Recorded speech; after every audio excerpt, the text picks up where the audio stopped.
चवर छतर तख्तां दे मालिक साहिबे कमाल कमाले करामात साहिब श्री गुरु ग्रंथ साहिब महाराज जियां दे पावन दरबार विखी हाजरी भर रही समुची साध संगत जीओ, अज दे पावन हुक्म फरमान जो सतगुरु धन धन गुरु ग्रंथ साहिब महाराज जी ने मेहर करके बख्शिश कीते हन। 719 अंग ते प्रारंभ हुंदे हन, 720 अंग ते संपूर्णताई हो जाती है। गुरचरनां दा प्यार लैंदे आ सारी ही संगत सतगुरु जी दे पावन दरबार दी हाजरी भर के लवाओ हाजरी। सतनाम वाहेगुरु सतनाम वाहेगुरु सतनाम वाहेगुरु सतनाम वाहेगुरु सतनाम। श्री वाहेगुरु साहिब जी बैराड़ी महला चौथा। बैराड़ी राग दे विच चौथे पातशाह साहिब श्री गुरु रामदास महाराज जियां दी रब्बी बाणी दी रचना है और आप जी नूं दस देवां 719 अंग ते ही बैराड़ी राग शुरू हुंदा है। हुक्म फरमान भी 719 अंग ते हन। अज दे हुक्म फरमान दी जो शब्द आए हन ये तीसरा शब्द है बैराड़ी राग दा और पहले दूसरे दो शब्द जिहड़े हन वो भी चौथे पातशाह दे ने, क्योंकि गुरु ग्रंथ साहिब जी दे विच बैराड़ी राग की रचना धन गुरु रामदास महाराज जियां दे दरबारा की गई है। धन धन साहिब श्री गुरु रामदास महाराज जी मेहर कर रहे हैं। सरवण करिए जी। हर जन राम नाम गुण गावे, जे कोई निंद करे हर जन की, अपना गुण न गवावे। हर जन भाव की जो परमेश्वर दे जन हुंदे है, जो रब दे प्यारे हुंदे है, जो सेवक हुंदे, जो परमात्मा दे सदा गुण गांदे रहिंदे है। हर जन राम नाम गुण गावे। वो जन असल विच ते हरि दा जन है ही वो है जिहड़ा उहदे गुण गावे। हरिजन उसे नूं कहा जाता है जिहड़ा उसदे गुण गाउंदा। जिहड़ा उहदे गुण नहीं गांदा वो हरिजन कहंदा है। वो हरिजन नहीं हो सकता, हरि परमेश्वर दा जन नहीं हो सकता जिहने कदी उहदी सिफत सलाह ही नहीं कीती, कदे नाम ही नहीं जपिया। तां पातशाह मेहर करदे ने हरि दा जन नहीं हो सकता। हरि दा जन रब दा प्यारा सेवक उही है जिहड़ा उसदे गुणां नूं गाउंदा है। पर नाल ही पातशाह कहंदे हुण जे कोई मनुख उस भगत दी निंदा भी करे, भगती करन वाले दी निंदा अज तो नहीं शुरू तो ये संसार दा काम चलदा है। ये बैलेंस बनाया महाराज ने भगतां दे नाल, दुष्ट भी पैदा कीते हुए है। जिथे सिफत सलाह करने वाले ने उत्थे निंदक भी पैदा किए हुए ने। तां पातशाह मेहर करदे ने कि हरि दे जो जन हन, रब दे प्यारे, वो राम नाम नूं गाउंदे ने। पर जे कोई उन्हां भगतां दी निंदिया भी करदा है, जे कोई मनुख उस भगत की निंदिया भी करदा है, तां वो भगत अपना सुभाव नहीं त्यागदा।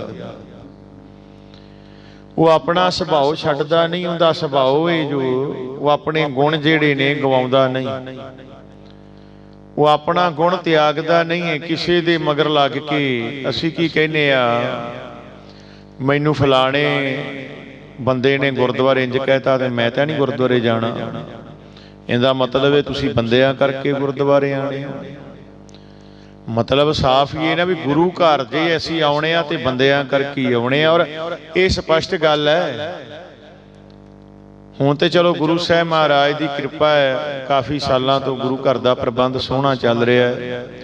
ਪ੍ਰਬੰਧਕ ਜਨ ਗੁਰਸਿੱਖ ਨੇ, ਸਾਰੇ ਸਮਝਦਾਰ ਨੇ, ਬਾਣੀ ਪੜ੍ਹਨ ਵਾਲੇ ਨੇ। ਔਰ ਵੱਡੀ ਗੱਲ ਇਹ ਵੀ ਪੱਲਿਓਂ ਪੈਸਾ ਲਾ ਕੇ ਗੁਰੂ ਘਰ ਦਾ ਕਾਰਜ ਸਵਾਰ ਦਿੰਦੇ ਨੇ।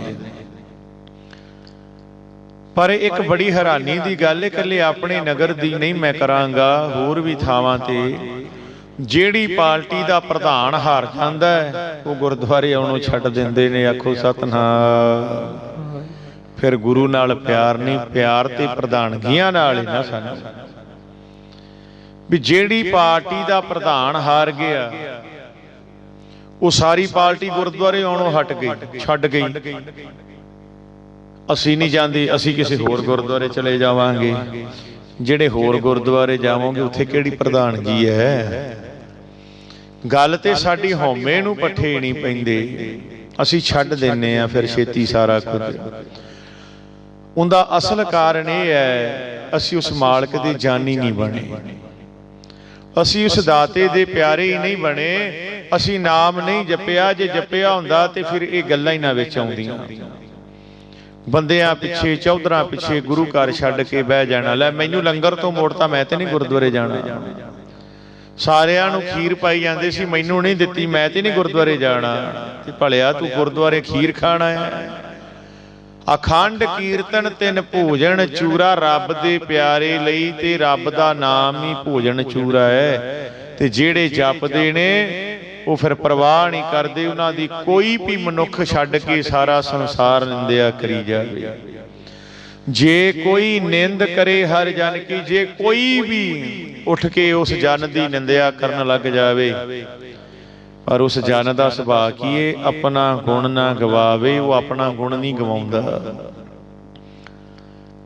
ਕਹਿੰਦੇ ਪਾਣੀ ਦੇ ਟੋਭੇ ਦੇ ਵਿੱਚ ਨਾ, ਪਾਣੀ ਦੇ ਟੋਭੇ ਵਿੱਚ ਠੂਹਾਂ, ਜਿਹੜਾ ਬਿੱਛੂ ਜਿਹਨੂੰ ਕਹਿੰਦੇ ਨੇ ਡੰਗ ਮਾਰਨ ਵਾਲਾ, ਠੂਹਾਂ ਡਿੱਗਾ ਪਿਆ। ਮਹਾਂਪੁਰਸ਼ਾਂ ਨੇ ਵੇਖਿਆ ਵੀ ਪਾਣੀ 'ਚ ਹਲਚਲ ਹੋ ਰਹੀ ਹੈ। ਕੋਈ ਸੰਤ ਲੰਘੇ ਜਾਂਦੇ ਸਨ, ਉਹ ਨਿੱਕਾ ਜਿਹਾ ਟੋਇਆ ਸੀ, ਡੂੰਘਾ ਬਹੁਤ ਸੀ, ਠੂਹੇ ਤੋਂ ਨਿਕਲਿਆ ਨਾ ਜਾਵੇ। ਉਹਨਾਂ ਪਾਣੀ ਹਿੱਲਦਾ ਵੇਖਿਆ ਤੇ ਕੋਲ ਹੋਏ ਨਾ ਕਿਹਾ, ਠੂਹਾਂ ਥੱਲੇ ਬਹਿ ਕੇ ਫੜਨ ਲੱਗੇ, ਉਹਨੇ ਡੰਗ ਮਾਰਤਾ। ਹੁਣ ਕਰੰਟ ਵਾਂਗੂ ਦਾ ਡੰਗ ਵੱਜਦਾ, ਜਦੋਂ ਵੱਜਿਆ ਤੇ ਉਹਨਾਂ ਹੱਥ ਝਟਕਿਆ। ਸੇਵਾਦਾਰ ਕਹਿੰਦੇ, ਸੰਤ ਜੀ ਕਾਹਨੂੰ ਬਿਮਾਰ ਹੋ ਜਾਓਗੇ, ਛੱਡੋ ਪਰਾਂ, ਆਪਾਂ ਚੱਲੀਏ ਅੱਗੇ। ਉਹ ਕਹਿੰਦੇ ਨਹੀਂ, ਇਹ ਮਰ ਜਾਏਗਾ ਇੱਥੇ। ਕਹਿੰਦੇ ਮਹਾਰਾਜ ਇਹ ਤੇ ਮਰ ਜਾਏਗਾ ਤੇ ਚਲੋ ਹੋਰ ਗੱਲ ਹੈ, ਤੇ ਤੁਸੀਂ ਆਪਦੇ ਡੰਗ ਖਾਧੀ ਜਾਂਦੇ ਹੋ ਤੇ ਸਾਨੂੰ ਹੁਕਮ ਕਰੋ, ਫਿਰ ਅਸੀਂ ਕਿਸੇ ਹਿਸਾਬ ਨਾਲ ਕੱਢ ਲੈਂਦੇ ਆ। ਮਹਾਂਪੁਰਖ ਕਹਿੰਦੇ ਨਹੀਂ, ਹੁਣ ਸੇਵਾ ਅਸੀਂ ਕਰਾਂਗੇ, ਤੁਸੀਂ ਨਹੀਂ ਕੱਢੋਗੇ ਇਹਨੂੰ। 2-3 ਵਾਰੀ ਉਹਨਾਂ ਨੇ ਫਿਰ ਵਿੱਚ ਹੱਥ ਪਾਇਆ ਤੇ ਠੂਹੇ ਨੇ ਫਿਰ ਡੰਗ ਜਿਹੜਾ ਸੀ ਆਪਦਾ ਮਾਰਿਆ। ਉਹਨਾਂ ਨੇ ਹੱਥ ਸੁੱਜਣਾ ਸ਼ੁਰੂ ਹੋ ਗਿਆ, ਪਰ ਉਹਨਾਂ ਨੇ ਕਿਸੇ ਵੀ ਢੰਗ ਦੇ, ਹੁਣ ਠੂਹਾ ਆਪਦੀ ਜਾਨ ਬਚਾਉਂਦਾ ਸੀ ਵੀ ਮੈਨੂੰ ਘਰੇ ਮਾਰਨ ਆਏ ਨੇ ਤਾਂ ਮਾਰੀ ਜਾਂਦਾ ਸੀ, ਕਿਸੇ ਵੀ ਢੰਗ ਨਾਲ ਕਹਿੰਦੇ ਮਹਾਂਪੁਰਖਾਂ ਨੇ ਬਾਹਰ ਕੱਢਿਆ। ਉਹਨੇ ਚਿਰ ਨੂੰ ਹੱਥ ਸੁੱਜ ਗਿਆ, ਜਾਨ ਉਹਦੀ ਬਚਾਤੀ। ਸੇਵਾਦਾਰ ਕਹਿੰਦੇ ਮਹਾਰਾਜ ਲੈ, ਉਹ ਤੇ ਡੰਗ ਮਾਰ ਕੇ ਤੇ ਜਾਨ ਬਚਾ ਕੇ ਤੁਰਿਆ ਜਾਂਦਾ ਹੈ ਤੇ ਆਪ ਜੀ ਦੇ ਹੱਥ ਸੁੱਜ ਗਏ ਨੇ। ਤੇ ਹੁਣ ਇਹਦੇ ਨਾਲ ਪਤਾ ਨਹੀਂ ਬੁਖਾਰ ਕਿੰਨਾ ਹੋਵੇਗਾ, ਇਹਦੀ ਜ਼ਹਿਰ ਕਿੰਨੀ ਹੋਵੇਗੀ। ਮਹਾਰਾਜ ਕਹਿੰਦੇ ਕੋਈ ਨਹੀਂ ਭਲਿਓ ਜੀ, ਉਹਨੇ ਆਪਦਾ ਡੰਗ ਮਾਰਨ ਵਾਲਾ ਸੁਭਾਅ ਨਹੀਂ ਛੱਡਿਆ ਤੇ ਅਸੀਂ ਆਪਣਾ ਪਰ ਉਪਕਾਰੀ ਸੁਭਾਅ ਕਿਵੇਂ ਛੱਡ ਦਈਏ। ਆਖੋ ਸਤਿਨਾਮ। ਜੇ ਉਹਨੇ ਆਪਣਾ ਡੰਗ ਮਾਰਨ ਦਾ ਸੁਭਾਅ ਨਹੀਂ ਤਿਆਗਿਆ ਤਾਂ ਅਸੀਂ ਪਰ ਉਪਕਾਰ ਕਰਨ ਵਾਲਾ ਆਪਦਾ ਸੁਭਾਅ ਕਿਉਂ ਛੱਡ ਦਈਏ। ਤਾਂ ਪਾਤਸ਼ਾਹ ਕਹਿੰਦੇ ਨੇ, ਜੇ ਕੋਈ ਵੀ ਸੰਤ ਜਨ ਦੀ, ਰੱਬ ਦੇ ਪਿਆਰੇ ਦੀ ਨਿੰਦਿਆ ਕਰਦਾ ਤੇ ਕਰੀ ਜਾਵੇ, ਉਹ ਆਪਣੇ ਗੁਣ ਨਹੀਂ ਗਵਾਉਂਦਾ। ਉਹਦੇ ਤਾਂ ਵਿੱਚ ਨਹੀਂ ਆ ਜਾਂਦਾ ਵੀ ਇਹਨੇ ਮੈਨੂੰ ਇੰਜ ਕਿਹਾ ਹੈ, ਤੂੰ ਸਾਰਾ ਕੁਝ ਹੀ ਛੱਡ ਕੇ ਬਹਿ ਜਾਵੇ। ਪਾਤਸ਼ਾਹ ਮਿਹਰ ਕਰਦੇ ਨੂੰ ਆਪਣਾ ਗੁਣ ਨਹੀਂ ਗਵਾਉਂਦਾ, ਆਪਣਾ ਸੁਭਾਅ ਨਹੀਂ ਤਿਆਗਦਾ। ਰਹਾਉ। ਵਿਸ਼ਰਾਮ ਲਾ ਕੇ ਸਤਿਗੁਰੂ ਜੀ ਦਇਆ ਕਰਦੇ ਹਨ। ਜੋ ਕਿਛ ਕਰੇ ਸੋ ਆਪੇ ਸੁਆਮੀ, ਹਰ ਆਪੇ ਕਾਰ ਕਮਾਵੈ। ਸਤਿਗੁਰੂ ਜੀ ਮਿਹਰ ਕਰਦੇ ਨੇ, ਭਗਤ ਆਪਣੀ ਨਿੰਦਾ ਸੁਣ ਕੇ ਵੀ ਆਪਣਾ ਸੁਭਾਅ ਨਹੀਂ ਛੱਡਦਾ, ਕਿਉਂਕਿ ਉਹ ਜਾਣਦਾ ਹੈ ਕਿ ਜੋ ਕੁਝ ਕਰ ਆ ਰਿਹਾ ਹੈ ਮਾਲਕ ਪ੍ਰਭੂ ਆਪ ਹੀ ਜੀਵਾਂ ਵਿੱਚ ਬੈਠ ਕੇ ਕਰ ਰਿਹਾ ਹੈ, ਬਾਹਰੋਂ ਨਹੀਂ ਕਿਤੋਂ ਹੋ ਰਿਹਾ। ਉਹ ਆਪ ਹੀ ਹਰੇਕ ਕਾਰ ਕਰ ਰਿਹਾ ਹੈ, ਜੋ ਕੁਛ ਕਰੇ ਸੋ ਆਪੇ ਸੁਆਮੀ, ਹਰ ਆਪੇ ਕਾਰ ਕਮਾਵੈ। ਉਹ ਆਪਣੀ ਨਿੰਦਿਆ ਸੁਣ ਕੇ ਵੀ ਸੁਭਾਅ ਨਹੀਂ ਤਿਆਗਦਾ, ਕਿਉਂਕਿ ਉਹ ਜਾਣ ਜਾਂਦਾ ਹੈ ਕਿ ਜੋ ਕੁਝ ਵੀ ਹੋ ਰਿਹਾ ਹੈ ਉਹ ਪਰਮੇਸ਼ਰ ਸੁਆਮੀ ਆਪ ਹੀ ਕਰਨ ਕਰਾਵਣਹਾਰ ਉਹ ਕਰ ਰਿਹਾ ਹੈ। ਹਰ ਤਰ੍ਹਾਂ ਦੀ ਕਾਰ ਉਹ ਆਪ ਹੀ ਕਰਵਾ ਰਿਹਾ ਹੈ। ਹਰ ਆਪੇ ਹੀ ਮਤ ਦੇਵੈ ਸੁਆਮੀ, ਹਰ ਆਪੇ ਬੋਲ ਬੁਲਾਵੈ। ਤੇ ਸਤਿਗੁਰੂ ਜੀ ਮਿਹਰ ਕਰਦੇ ਨੇ ਕਿ ਮਾਲਕ ਪ੍ਰਭੂ ਆਪ ਹੀ ਹਰੇਕ ਜੀਵ ਨੂੰ ਮਤ ਦਿੰਦਾ ਹੈ, ਆਪ ਹੀ ਹਰੇਕ ਦੇ ਵਿੱਚ ਬੈਠ ਕੇ ਬੋਲ ਰਿਹਾ ਹੈ, ਆਪ ਹੀ ਹਰੇਕ ਜੀਵ ਨੂੰ ਬੋਲਣ ਦੀ ਪ੍ਰੇਰਣਾ ਦੇ ਰਿਹਾ, ਭਾਵ ਕਿ ਹਰ ਕੁਝ ਉਸ ਦੇ ਵਸ ਹੈ। ਹਰ ਆਪੇ ਹੀ ਮਤ ਦੇਵੈ ਸੁਆਮੀ, ਹਰ ਆਪੇ ਬੋਲ ਬੁਲਾਵੈ। ਉਹ ਮਾਲਕ ਉਹ ਪਰਮੇਸ਼ਰ ਆਪ ਹੀ ਸਾਰਿਆਂ ਦੇ ਵਿੱਚ ਬੈਠਾ ਬੋਲ ਰਿਹਾ ਹੈ, ਆਪ ਹੀ ਸਾਰਿਆਂ ਨੂੰ ਸ਼ੁਭ ਮਤੀ ਹਰ ਤਰ੍ਹਾਂ ਦੀ ਮਤ ਜਿਹੜੀ ਆਪ ਹੀ ਦੇ ਰਿਹਾ ਹੈ।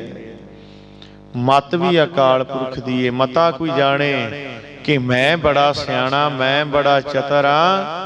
ਸਾਧ ਸੰਗਤ ਜੀਓ, ਇਸ ਧਰਤੀ ਤੇ ਨਿਮਾਣਿਆਂ ਨੂੰ ਭਾਗ ਲੱਗਦੇ ਨੇ, ਵਰਨਾ ਦੁਨੀਆ ਤੇ ਉਹ ਵੱਡੇ ਵੱਡੇ ਚਤਰ ਸਿਆਣੇ ਝੱਲੇ ਹੋ ਜਾਂਦੇ ਨੇ, ਕਮਲੇ ਹੋ ਜਾਂਦੇ ਨੇ। ਪਿਆਰਿਆ, ਇੱਕ ਮਿੰਟ ਨਹੀਂ ਲੱਗਦਾ।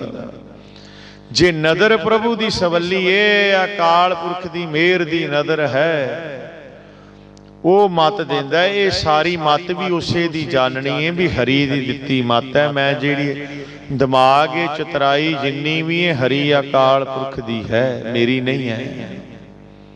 ਇਹ ਸਮਝ ਕੇ ਚੱਲਣਾ ਹੈ। ਤੇ ਜੋ ਕੁਝ ਮੈਂ ਬੋਲਦਾ, ਮੈਂ ਬੜਾ ਬੁਲਾਰਾ ਵਾਂ, ਮੇਰੇ ਵਰਗਾ ਸੁਚੱਜਾ ਢੰਗ ਨਹੀਂ ਕਿਸੇ ਕੋਲੇ, ਮੈਨੂੰ ਬੋਲਣ ਦਾ ਢੰਗ ਬੜਾ। ਇਹ ਵੀ ਹੰਕਾਰ ਨਹੀਂ ਕਰਨਾ, ਕਿਉਂਕਿ ਹਰ ਆਪੇ ਬੋਲ ਬੁਲਾਵੈ। ਇਹ ਬੋਲ ਵੀ ਪਰਮੇਸ਼ਰ ਹੀ ਬੁਲਾ ਰਿਹਾ ਹੈ। ਇਹ ਸਾਰੀ ਕਰਨੀ ਉਸੇ ਅਕਾਲ ਪੁਰਖ ਦੀ ਹੈ। ਜੇ ਸਾਰਾ ਕੁਝ ਉਸੇ ਦਾ ਸਮਝ ਲਾਂਗੇ, ਕਰਨਹਾਰ ਰਚਨਹਾਰ ਦਾ, ਹਿਰਦੇ ਦੇ ਵਿੱਚ ਗਰੀਬੀ ਆ ਜਾਏਗੀ, ਹਿਰਦੇ 'ਚ ਨਿਮਾਣਾਪਨ ਆ ਜਾਏਗਾ, ਹਉਮੈ ਦਾ ਨਾਸ ਹੋ ਜਾਵੇਗਾ। ਹਾਂਜੀ। ਹਰ ਆਪੇ ਪੰਚ ਤਤ ਵਿਸਥਾਰਾ, ਵਿੱਚ ਧਾਤੂ ਪੰਚ ਆਪ ਪਾਵੈ।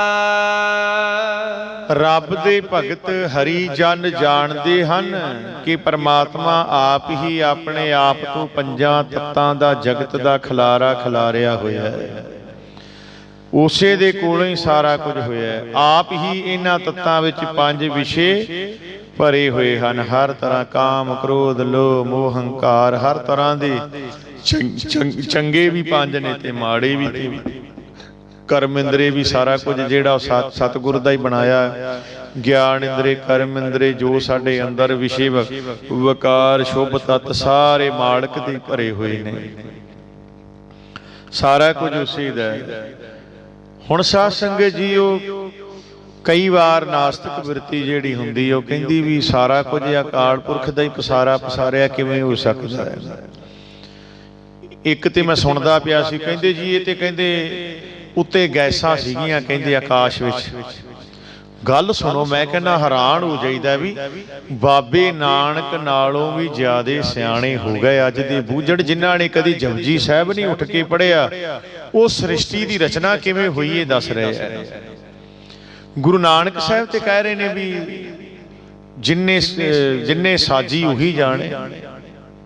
ਆਪ ਹੀ ਜਾਣਦਾ। ਗੁਰੂ ਸਾਹਿਬ ਜਪਜੀ ਸਾਹਿਬ 'ਚ ਕਹਿ ਰਹੇ ਨੇ ਮਹਾਰਾਜ, ਆਪ ਹੀ ਉਹਨੂੰ ਪਤਾ ਜਿਹਨੇ ਸਾਜੀ ਪਾਈ। ਤੇ ਅੱਜ ਕੱਲ੍ਹ ਦੇ ਜਿਨ੍ਹਾਂ ਨੇ ਕਦੀ ਜਪਜੀ ਸਾਹਿਬ ਵੀ ਉੱਠ ਕੇ ਨਹੀਂ ਪੜ੍ਹਿਆ, ਉਹ ਹੈਰਾਨੀ ਦੀ ਗੱਲ ਹੈ, ਗੁਰੂ ਨਾਨਕ ਸਾਹਿਬ ਨੂੰ ਵੀ ਮਹਾਰਾਜ ਨੂੰ ਝੂਠਾ ਕਰ ਰਹੇ ਨੇ, ਬਾਣੀ ਨੂੰ ਝੂਠਾ ਕਰ ਰਹੇ ਨੇ। ਕਹਿੰਦੇ ਜੀ ਤੇ ਆਕਾਸ਼ ਵਿੱਚ ਕਹਿੰਦੇ ਗੈਸਾਂ ਇਕੱਠੀਆਂ ਹੋਈਆਂ, ਉਹਨਾਂ ਗੈਸਾਂ ਦਾ ਮਿਲਾਪ ਹੋਇਆ, ਇੱਕ ਧਮਾਕਾ ਹੋਇਆ। ਵੇਖੋ ਗੱਲਾਂ, ਧਮਾਕਾ ਹੋਇਆ ਬੜਾ ਤਗੜਾ। ਤੇ ਉਸ ਧਮਾਕੇ ਤੋਂ ਬਾਅਦ ਕਹਿੰਦੇ ਇਸ ਧਰਤੀ ਤੇ ਜੀਵਨ ਆ ਗਿਆ, ਜੀਵ ਜੰਤ ਪੈਦਾ ਹੋ ਗਏ, ਬੰਦੇ ਪੈਦਾ ਹੋ ਗਏ, ਪਸ਼ੂ ਪੰਛੀ ਬਣ ਗਏ। ਤੇ ਉਹ ਕੌਣ ਹੈ ਫਿਰ ਜਿੰਦੇ ਪ੍ਰਥਾਏ ਗੁਰਬਾਣੀ ਕਹਿ ਰਹੀ ਏ ਵੀ 84 ਲੱਖ ਜੂਣ ਉਪਾਈ, ਮਾਨਸ ਕੋ ਪ੍ਰਭ ਦੀ ਵਡਿਆਈ। ਉਹ 84 ਲੱਖ ਜੂਣ ਪੈਦਾ ਕਰਨ ਵਾਲਾ ਕੌਣ ਹੈ ਫਿਰ, ਜੇ ਗੈਸਾਂ ਨੇ ਸਾਰਾ ਕੁਝ ਕਰਤਾ। ਤੇ ਗੁਰਬਾਣੀ ਤੇ ਕਹਿੰਦੀ ਜਾ ਕਰਤਾ ਸਿਰ ਠੀਕੋ ਸਾਜੇ, ਆਪੇ ਜਾਣ ਸੋਈ। ਭਾਈ ਜਿਨੇ ਸ੍ਰਿਸ਼ਟੀ ਸਾਜੀ, ਗੁਰੂ ਨਾਨਕ ਸਾਹਿਬ ਕਹਿੰਦੇ ਆਪ ਹੀ ਜਾਣਦਾ ਕਿਵੇਂ ਸਾਜੀ। ਆਖੋ ਸਤਿਨਾਮ ਵਾਹਿਗੁਰੂ। ਅਸੀਂ ਗੈਸਾਂ ਦੇ ਧਮਾਕੇ ਕਰੀ ਜਾਂਦੇ ਸੀ, ਗੁਰੂ ਨਾਨਕ ਸਾਹਿਬ ਨਾਲੋਂ ਵੀ ਸਿਆਣੇ ਬਣਦੇ ਆ। ਤਾਂ ਸਾਧ ਸੰਗਤ ਜੀ ਸਾਰਾ ਪਸਾਰਾ ਉਸੇ ਦਾ ਸਮਝਣਾ। ਤੇ ਉਹਨਾਂ ਦਾ ਜਵਾਬ ਸਾਧ ਸੰਗਤ ਜੀ ਇਹੋ ਜਿਹੇ ਬੰਦੇ ਦਾ ਪਤਾ ਕੀ ਦੇਣਾ ਚਾਹੀਦਾ ਹੈ। ਤੁਸੀਂ ਮੱਝ ਦਾ ਦੁੱਧ ਚੋਲੋ, ਹੈ ਕੱਲਾ ਦੁੱਧ ਹੀ ਹੈ, ਕੱਲਾ ਦੁੱਧ ਹੀ ਹੈ ਨਾ। ਜੇ ਦੁੱਧ ਨੂੰ ਤੁਸੀਂ ਗਰਮ ਕਰੀ ਜਾਓ, ਕਰੀ ਜਾਓ, ਕਰੀ ਜਾਓ, ਲੱਗੇ ਹੀ ਰਹੋ, ਤੇ ਕੀ ਬਣ ਜਾਏਗਾ ਭਾਈ? ਖੋਇਆ। ਜੇ ਉਸ ਗਰਮ ਨੂੰ ਦੁੱਧ ਕਰਕੇ, ਗਰਮ ਦੁੱਧ ਕਰਕੇ ਰੱਖ ਦਿਓ, ਫਿਰ ਉਹਨੂੰ ਝੱਟ ਫਰਿੱਜ ਚ ਲਾ ਦਿਓ, ਠੰਡਾ ਹੋ ਜਾਏ, ਉਹਦੇ ਤੇ ਇੱਕ ਮੋਟੀ ਪਰਤ ਆ ਜਾਏਗੀ। ਤੁਸੀਂ ਤੇ ਦੁੱਧ ਲਿਆ ਸੀ, ਮਲਾਈ ਥੋੜਾ ਲਈ ਸੀ, ਉਹਦੇ ਤੇ ਮਲਾਈ ਆ ਗਈ। ਕਿੱਥੋਂ ਆ ਗਈ? ਉਸੇ ਹੀ ਦੁੱਧ ਨੂੰ ਤੁਸੀਂ ਥੋੜਾ ਜਿਹਾ ਖੱਟਾ ਲਾ ਕੇ ਰੱਖ ਦਿਓ, ਉਹਦੀ ਸਵੇਰੇ ਦਹੀਂ ਜੰਮ ਜਾਂਦੀ ਹੈ। ਕਮਾਲ ਹੋ ਗਈ, ਤੁਸੀਂ ਦੁੱਧ ਲਿਆ ਸੀ, ਦਹੀਂ ਕਿਵੇਂ ਬਣ ਗਿਆ? ਇੱਕ ਦੁੱਧ ਤੋਂ ਹੀ ਸਾਰਾ ਕੁਝ ਬਣੀ ਜਾਂਦਾ ਹੈ।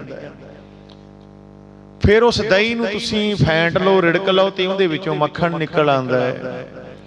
ਉਸ ਮੱਖਣ ਨੂੰ ਤੁਸੀਂ ਚੁੱਲ੍ਹੇ ਤੇ ਗਰਮ ਕਰ ਲਓ, ਦੁੱਧ ਵਾਂਗੂ ਕੀਤਾ, ਤੇ ਦੁੱਧ ਗਰਮ ਸੀ, ਉਹਦੇ ਤੋਂ ਮਲਾਈ ਬਣਾ ਲਈ, ਦਹੀਂ ਬਣਾ ਲਿਆ, ਉਹਦੇ ਤੋਂ ਮੱਖਣ ਬਣਾ ਲਿਆ। ਉਸੇ ਮੱਖਣ ਨੂੰ ਗਰਮ ਕਰੋ ਤੇ ਘਿਓ ਬਣ ਜਾਂਦਾ, ਦੇਸੀ ਘਿਓ ਬਣ ਜਾਂਦਾ ਹੈ। ਤੇ ਇਕੱਲਾ ਇੱਕ ਦੁੱਧ ਹੀ ਸੀ। ਉਹ ਪਿਆਰਿਓ, ਇਹ ਸਾਰਾ ਪਸਾਰਾ ਮਾਲਕ ਦਾ, ਸਾਰੀ ਖੇਡ ਉਸ ਇੱਕ ਅਕਾਲ ਪੁਰਖ ਦੀ। ਜਿਵੇਂ ਆ ਸਾਰੀਆਂ ਮਠਿਆਈਆਂ, ਖੋਏ, 36 ਪਦਾਰਥ ਨੇ ਜਿਹੜੇ ਦੁੱਧ ਤੋਂ ਬਣਦੇ ਆ। ਕਿੰਨਾ ਕੁਝ ਦੁੱਧ ਤੋਂ ਬਣਦੇ ਆ। ਇਹ ਸਾਰੇ ਪਦਾਰਥ ਜਿਹੜੇ ਨੇ ਜਿਵੇਂ ਦੁੱਧ ਤੋਂ ਬਣ ਰਹੇ ਨੇ, ਅਕਾਲ ਪੁਰਖ ਦਾ ਬਣਾਇਆ ਦੁੱਧ। ਜੇ ਦੁੱਧ ਤੋਂ ਇੰਨੇ ਪਦਾਰਥ ਬਣ ਰਹੇ ਨੇ, ਤੇ ਉਸ ਪਰਮੇਸ਼ਰ ਅਕਾਲ ਪੁਰਖ ਨੇ ਕਿੰਨਾ ਕੁਝ ਸੰਸਾਰ ਤੇ ਪੈਦਾ ਕਰਤਾ। ਹਰ ਇੱਕ ਉਸੇ ਦਾ ਹੀ ਪਦਾਰਥ ਹੈ, ਹਰ ਇੱਕ ਉਸੇ ਦਾ ਹੀ ਅੰਸ਼ ਹੈ। ਇਹ ਸਾਰਾ ਕੁਝ ਖਲਾਰਾ ਪਸਾਰਾ ਉਸ ਦਾਤੇ ਦਾ ਆਪਣਾ ਪਸਾਰਿਆ ਹੋਇਆ ਹੈ। ਜਨ ਨਾਨਕ ਸਤਿਗੁਰ ਮਿਲੇ ਆਪੇ, ਹਰ ਆਪੇ ਝਗਰ ਚੁਕਾਵੈ।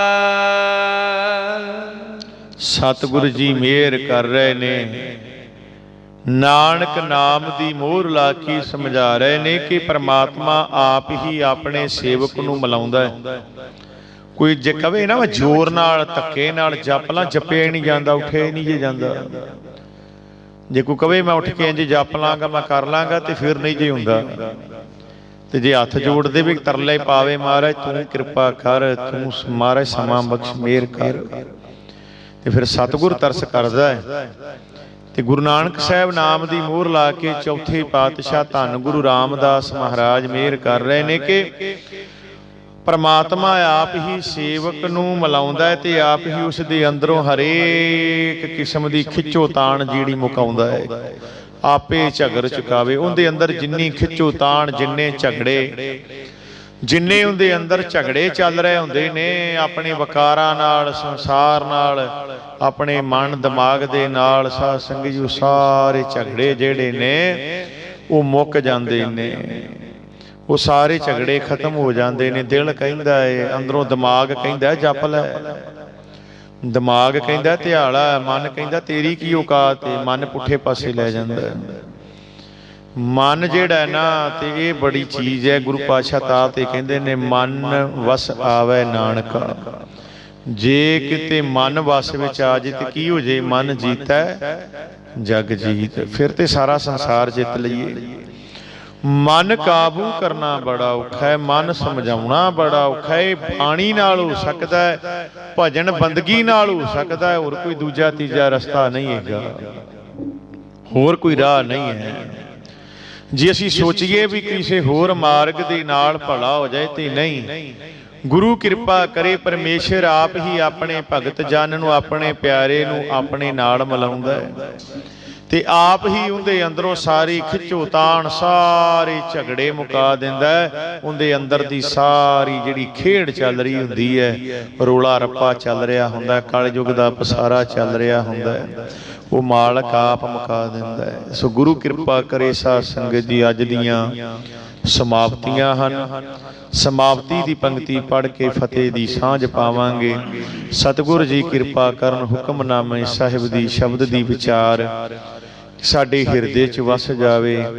ਅਸੀਂ ਉਸ ਦਾਤੇ ਦੇ ਅਨੰਨ ਸੇਵਕ ਪਿਆਰੇ ਸਿੱਖ ਬਣ ਕੇ ਉਸ ਦਾਤੇ ਦੀ ਸਿਫਤ ਸਲਾਹ ਕਰੀਏ। ਗੁਰੂ ਸਾਹਿਬ ਮਹਾਰਾਜ ਜੀ ਦੇ ਚਰਨਾਂ ਦਾ ਲਓ ਜੀ ਪਿਆਰ, ਭਰੀਏ ਹਾਜ਼ਰੀ।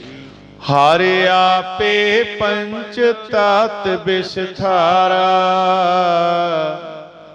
ਵਿੱਚ ਧਾਤੂ ਪੰਚ ਆਪ ਪਾਵੈ। ਜਨ ਨਾਨਕ ਸਤਿਗੁਰ ਮਿਲੇ ਆਪੇ, ਹਰ ਆਪੇ ਝਗਰ ਚੁਕਾਵੈ। ਵਾਹਿਗੁਰੂ ਜੀ ਕਾ ਖਾਲਸਾ, ਵਾਹਿਗੁਰੂ ਜੀ ਕੀ ਫਤਿਹ।